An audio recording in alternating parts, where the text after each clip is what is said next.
వస్తా. హల్లెలూయా. ఈ వాక్యం ఉండే దేవుని సంగమా, ఉదాహరణకి అందరూ చనిపోతే 50 సంవత్సరాల తర్వాత ఆ సమాధి తొలిచితే అన్ని బొక్కలు కూడా సమానంగా ఉంటాయి.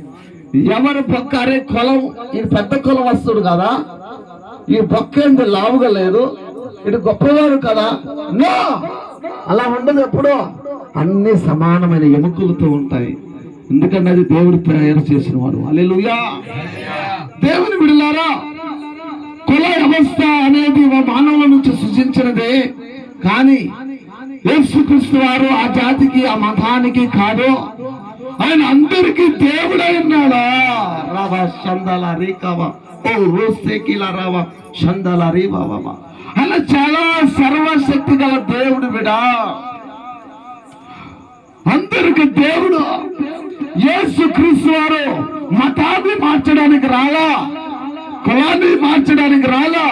చాలా మంది బైబిల్ తీసుకొని, పాంప్లెట్ తీసుకొని సువార్తలు అందిస్తుంటే గ్రామాలలో మా మతాన్ని మార్చడానికి వచ్చారా, మా కులాన్ని మార్చడానికి